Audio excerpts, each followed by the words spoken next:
যে তার কোরআনে কোনো ভুল নাই। এই ডক্টর মিরুল বুখারী আল্লাহ সুবহানাহু ওয়া তাআলার কোরআনের ভুল বের করার জন্য কোরআনের কাছে চলে আসলো যে কি বলে কোরআনে নাকি কোনো ভুল নাই, এটা মানতে পারি না। বলেন নাউজুবিল্লাহ। কোরআনে ভুল নাই এটা মানতে পারি না। ডক্টর মিরুল বুখারী কোরআনের কাছে আসলো কোরআনের ভুল বের করার জন্য।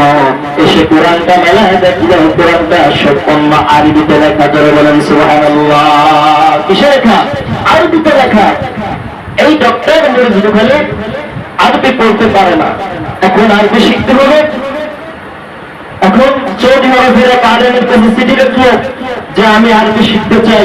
আলেম চিন্তা করলো যেহেতু আরবি শিখতে চাই শিখাবো, কোনো সমস্যা নাই। বললো হ্যাঁ আসেন, সমস্যা নাই। কিন্তু আরবি শিখতে কিন্তু তাই হিদায়াতের জন্য নয়, এই আরবি শিখতেছে সে কোরআনের ভুল বের করার জন্য। যারা বলুন নাউজুবিল্লাহ। আমার ভাইরা কোরআনের ভুল বের করার জন্য আরবি শিখলাম।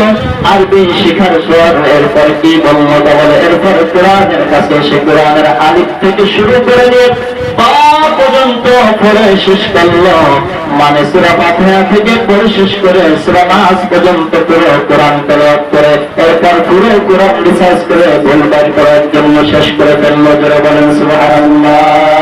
একান্ন ঘন্টা আমার কোরআন পুরো পৃষ্ঠা পড়া রিসার্চ করলো ভুল করার জন্য, কিন্তু সে দেখলো যে তার নিজের ভুল কোরআনের আয়নায় ধরা পড়েছে। এত বড় লিখুক, এত বড় গবেষক, এত বড় পণ্ডিত, কিন্তু কোরআনের ভুল বের করতে পারল না।